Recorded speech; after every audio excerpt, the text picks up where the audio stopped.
Assalamu alaikum урматтуу көрөрмандар.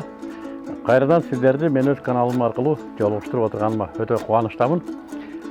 Өткөндө мындан бир айдын ары берisi болду дейм. Мен ушу өзүм өстүрүп аткан лимондор тууралуу сиздерге чакан бир видео тасма койдум эле YouTube'га. Көпчүлүктүн назарын өзүнө буруптур жана алардын ичинде көптөгөн суроолор бар. Бир калп айтпасам 200дөн ашык суроо келиптир комментарийлерде. Анан ушулардын ичинен жооп беришке туура келип атат. Кээ бирлердин телефон номеримди койдум. Телефон чалгандар болуп атат, сүйлөшкөндөр. Бирок жалпысынан ушундай ой келди, жооп берип коюшум керек го. Бул коомдо бир лимон тууралуу кызыгуу пайда болуптур. Жана ошол суроолорго силерге бүгүн жооп берүүнү туура деп таптым. Умар Адыл деген көрөрманыбыз суроо берип атыптыр. Устаз, лимондун сорту болобу? Базардагылар менен окшош белем. Лимондун өтө көп түрү бар, өтө көп сорту бар. Мен алардын аттарын айтып силердин убактыңарды алгым да келбейт. Биз жакта да ушу бир 20-30 сорту жолугат, өзгөчө түштүк жакта бир 3-4 сортун көпчүлүк иштетет. Алардын белгилүүсү бир Ташкенттен алып келген өзбекстандык Ташкентский деген сортун мен билем, менин короомдо да бар. Ал мына ошо төбөчөсүнөн жогоруга кеткен сорт. Анан мына ушул сорт, мен мунун атын билбейт экенмин, айтып атпайм, муну мен ошо Аллах насип этип сатып алгам. Ушул сорту бул чоңойсо дагы бир 1 метрге барат. Андан ары барбайт. Бирок алган мөмөсү мынакей. 1, 2, 3, 4, 5, 6, 7, 8, 9, 10, 11, 12, 13, 14, 15, 16.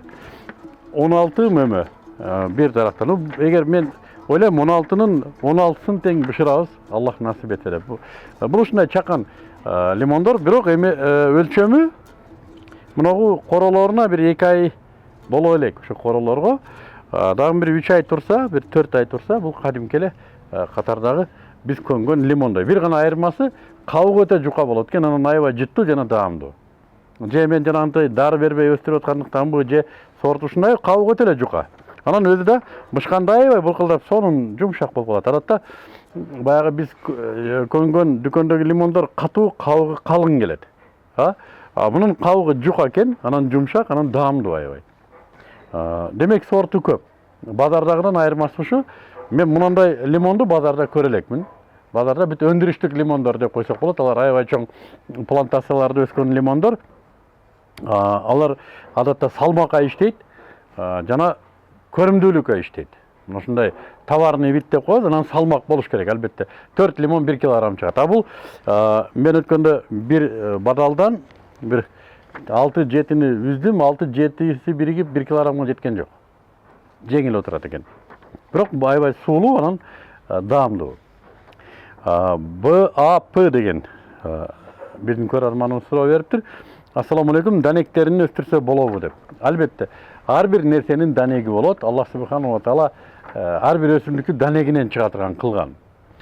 Бирок данекти аны аргындаштырыш керек, кестириш керек. Лимонду да ошо кестиришет. Мен аны да өздөштүрөм. Бир күн ал жөнүндө да силерге баяндама кылып берем. Данегинен мен өстүрүп көрдүм. Тилекке каршы мен данегинен өстүргөндөрүм өтө эле жаш кезинде куурап калып атты. Алсыз болот окшойт, данегинен өстүргөн алсыз болот окшойт. Ошон үчүн мен муну калемчесинен өстүрүп атам. Калемчесинен черенкование деп коет орусча, ошо черенокторунан өстүрүп атам. Черенокторунан кестирген жокмун, чындап айтканда. Ошон үчүн мурда кайсы лимондун калемчесин алган болсом, ошондой эле өсүп атат. Ким билет дагы кандай сюрприздер бар да, кандай кубулуштар ачабыздан келечек көрсөтөт. Данектеринен өстүрүүгө мен кызыга элекмин, чындап айтканда. Анткени мага бул оңоюраак. Мен калемчеден өстүргөндү үйрөндүм. Бул жөнө ар бир эле адам кылып ала турган оңой эле окат. Болгону кайсы бутакты, кайсы маалда кантип, кандай кесиш керек, кандай караш керек. Бул дагы ушу бала бакча курагы бар. Биз аны бешик деп коебуз, атай бешиктерди жасаганбыз. Бакалашкалардан бешиктеги курагы бар. Андан ары ошо тестер, балагат, иши бунда өзүнүн курактарын мен шарттап атаган курактар бар. Ошолорун жакшы өткөрүп алса эле, кийин бадал болуп чыга келет. Данектин курактарын мен чындап айтсам өстүрбөгөн үчүн анчейин биле бербедим. Кайдан сатып алсак болот дейт. Менин лимондорумду менден эле сатып аласыңар. Ушу үйдөн эле, мен үйдө, Кудай буйрса, ошо тизилип турат. келип тандап сатып алсаңыздар болот. Дагы ошого окшогон Айка Назар Акунова деген көрүүчүбүз бериптир. Эң кичинекей көчөтүңүз канча турат? Эң кичинекей көчөт бардыгы соодалашат. Мен бул видеодон мынча сом деп айткым келбейт, анткени келген адам өзү рахат алып соодалашсын менен деп атам да. Менен соодалашсын. Кадимкидей далдалчылар келсин, көрсүн, мунуңуз мындай экен десин, мунуңуз мындай экен десин, акыры ыраазы болуп алып кетет. Эмнеге? Бул соода, соодада береке болот. Дүкөндө баасын жазып койгон, жана кааласаң да аласың, каалабасаң да аласың да. Бери соодалашабыз. Ошон үчүн кайсыдыр көчөттүн кандайдыр баасы жөнүндө мындай берин айткым келбейт, ачыгын айтканда. Анан эң кичинекей көчөт десе эсиме келип атат. Мен жакында ушу лимондордон туулган күндөргө белек кылгым келип атат. Азыр ушунун үстүндө ойлонуп атам, дизайн. Жакшынакай бир кутучанын ичинде жакшынакай оромолдун ичинде ушу көчөт. Жана туулган күндөргө же болбосо жөн эле белекке эмнеге берсе болбосун. Үйүндө жыты келип турса, жыттанып турса, аябай аңкып. Бул бардыгын эле ушу гүл 4-5 күндө соолойт. Бул соолубас, адамды өзүнө тарткан, дагы бир нерсе менен алек кыла турган бир белек болмокчу. Ассаламу алейкум. Квартирада өстүрсө болобу дейт Нур Маматов Алтынбек деген биздин көрүүчүбүз. Албетте, квартирада өстүрсө болот. Өзгөчө мына ушул сорт квартирада өстүргөнгө аябай ыңгайлуу экен. Анчейин деле көп нерсени талап кылбайт, оңой. Лимондун бир өзгөчөлүгү бул ушул лимонду караган адамга менин баамымда, мен билбедим, өсүмдүктөрдүн дүнүйөсүнө эми кирип атпайбызбы.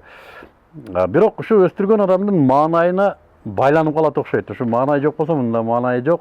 Жана эгерде маанайы жакшы болсо мында маанайы ушундай шаңырап турат да. Ошондуктан өстүрсө болот. Лимонуңуз үчүн болсо дагы маанайыңызды көтөргөнгө туура келет. Жана үйдөгү чай чамектин баарын акырын куюп койсо болот. Жөллө бөтөлкөлөргө, баклажкаларга жөллө кадимки эле дарысын жасаса болот. Мындай кандай деп айтабыз? Азыгын жасаса болот. Кол астындагы эле нерсе. Бул квартираларда болот. Жана ооруларга каршы дарыларды эми аны ишеничтүү ошо аптекалардан мен Бишкектегилерге айтып деле берем, кайсы магазинде, кайсы дүкөндө кандай лицензиясы бар, эл аралык таанымал болгон дарылар каерде бар. Алар азыкка эч кандай таасири жок, бирок мына ошо жалбырагы аркылуу, тамыры аркылуу курт кумурскалардан, ар түрдүү илдеттерден коргой турган касиети бар дарылар бар. Сыноодон өткөн дарылар. Султан Мурат Султан дейт. Ассаламу алейкум, көчөтүн кайсыл убакытта отургузуш керек дейт. Лимондун бир өзгөчөлүгү жыл бою отургузса боло берет экен. Кышында деле, жазында деле, күзүндө деле. Мен өзүм байкадым, бул лимондо бир өзгөчөлүк бар экен. Бир эле бутагында гүлдөйт. Бир эле бадалдын бир бутагы гүлдөп атса, бир бутагында коросу бар, бир бутагында мөмөсү бышайын деп калган, бир бутагы кайра гүлдөп атат. Бир бутагы жалбырагын түшүрүп, жаңы жалбырак чыгарат. Ушундай жылдын бүт мезгили бир бадалдан табылат. Ошондуктан калемчесин дагы каалаган учурда отургузса болот. Мен адатта өзүм мен ушу январларда баштайм. Эми шарттуу түрдө канткенде дагы ар бир өсүмдүктүн уйкусу бар, ар бир өсүмдүктүн эс алуу фазалары бар. Мына ушу күздөн баштап булар эс алат окшойт деп койдум. Бөлмөдө турса дагы, температура оптималдуу болсо да эс алат окшойт. Жана ошол эс алуунун так ортосу ушу январга келип калат, февралга келип калат. Мен адатта ошол учурларда. Анын үстүнө кышында отурулган калемчелер, көчөттөр, булар туруктуураак болот. Мындай бышыгыраак болот суукка. Ошондуктан кышында жакшыраак. Негизи каалагандарга каалаган учурда отургузса боло берет. Биз Ошто турабыз дейт Жамалкан Раимова деген биздин көрөрманыбыз. Лимондун көчөтүн сатып алгыбыз келет, сиз менен кантип байланышсак болот. Мына ушул эле азыр көрсөңүздөр, мен комментарийиңиздин астына да өзүмдүн WhatsApp номеримди жана түз номеримди да койгом. Байланышсаңыздар, ошо оңой эле мен менен байланышуу. Мунар Жаркынбаев, менин лимонум мөмө албай атат го дейт. Демек же сорту башка, же данегинен чыккан, же лимон айтып атпаймынбы, бул маанайдан көз каранды болгон өсүмдүк. Балким стресс, жанында бир аябай катуу бир стресс болушу мүмкүн, таракатурак же дагы башка бир нерсе, же аба жакпай атат, же топурагына күч бербей атат. Канткенде да жөндөн жөн эмес. Муну бир изилдеп көрүңүз. Ушу бир орустар ит багат. Көбүчкөн баккандар бар. Кыргыздар кой багат, мал багат. Ошондой эле бир түр. Муну менен алек болушуңуз керек, бир аз көңүл буруп коюшуңуз керек. Ошондо мөмө алат иншалла. Осторожно, дети деген көрөрманыбыз бар экен. Ассаламу алейкум агай, мен орус эрамын, барганда буюрса сизден лимон алам дейт. Биздин үйдө да бар, бирок аны атам мага бербейт да дейт. Демек атаңыз аябай пукта жана бышык балбан киши экен. Сиз берсе Россияда жүрүп аны орустун кайсы суук талаасында үшүк алдырасыз, ошондуктан аны балким келгениңизде берет. Эгер бербесе кайрылыңыз, биз беребиз иншалла.